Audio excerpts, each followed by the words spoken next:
Joelinton. Yeah. Tell me more.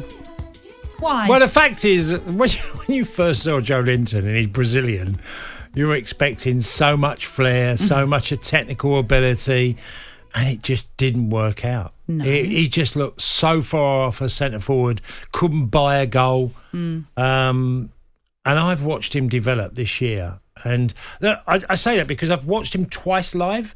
Obviously, I was with you, Natalie, when we watched Brentford-Newcastle. Yeah. And he was, for me, the standout player on the pitch on the day. I thought he was the reason why Newcastle got over the line in the game, because first half they were poor.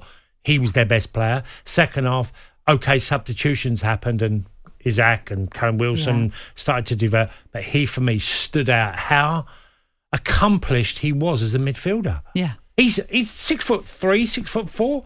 He drives forward, and then he's now seeing passes. He's got 8 goals this year, and okay, it's not to the level of Odegaard, of what he's got, and De Bruyne and others, but he's just stood out with his physicality in every way. Defensively, the amount of times I've seen him head away corners and clear his lines, get out, and then become a midfielder. And he's been booked 13 times this year. 13 times for Newcastle. Okay, now that's telling you he's tenacious. He wants to get involved. The game against, who did they play? And they beat when they hammered someone just recently. I've got on that. It's gone. West Ham? No. I'm being told no. Let me look. Spurs. Of course it was Spurs. He ran Spurs midfield ragged. He just made run after run. They couldn't handle him at all.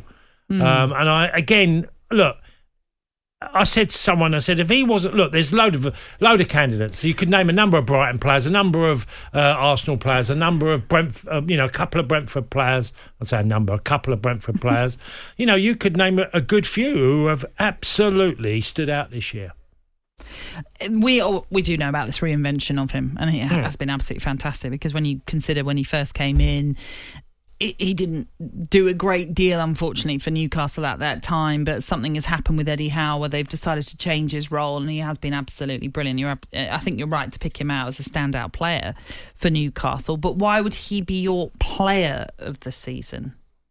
Well, he's my player of the season if we're ignoring Erling Haaland. Yeah, of course, that's what I mean. We know that Erling Haaland's not in this conversation. Why does he stand out more than Odegaard or whoever else? Well, look, they're really fine lines. This is just an opinion. Yeah. I think the team that Newcastle have become is largely reflected by players like him.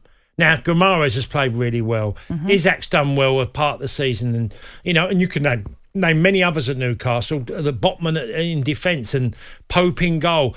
But to me, he's been their outstanding player. If you said to me Newcastle's player of the year, I'm going Joelinton all day long. And, there are other great candidates. I mean, Lewis Dunk's done brilliant, and certainly at Brighton. You could say a couple of Ivan Toney's done tremendous at Brentford.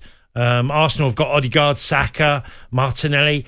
Of them two, Odegaard's probably the closest for me. If you said to me one player that probably is rubbing shoulders with him, I'd say Odegaard, definitely. And then maybe, obviously, Man City players as well. You could throw a few of them in, because De Bruyne, even though it feels like it's been a difficult season at times, but he's still been brilliant at other times. How many of them players in your team would win Player of the Year at your club? Now, if I said to you, who would be your Player of the Year at Brentford, you could probably name 2 or 3 now, because you've had a really good season. Newcastle, you can name 4 or 5. Brighton, you could, similar vein, do the same. Arsenal, Man City.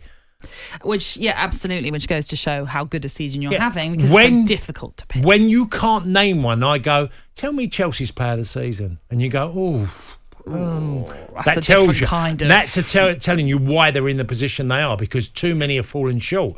So now, your second. I've told you mine. You give me your honest second. There's some really honourable mention. No, see, obviously from a Brentford perspective, I can understand why you'd go with Ivan Toney, because he's had a fabulous season. He's 3rd top scorer in the league. He's just improved season on season ever since he's come to Brentford. If I was picking a standout player right now for Brentford, I'd have to go Ben Mee, a free transfer who wasn't a guaranteed starter in the team, even though his vast experience in the Premier League. But we had Pontus Jansson, we had Ethan Pinnock.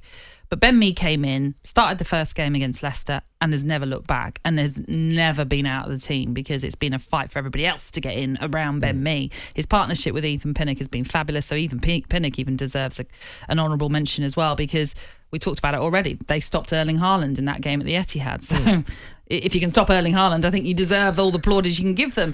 But I think... I would have to go with Martin Ødegaard. I think he's been tremendous. Ødegaard. I just think he's driven that Arsenal team so much this season, and so young. And you said it earlier on, he's only going to get better as well, I think, surely. I think he definitely probably would be my pick.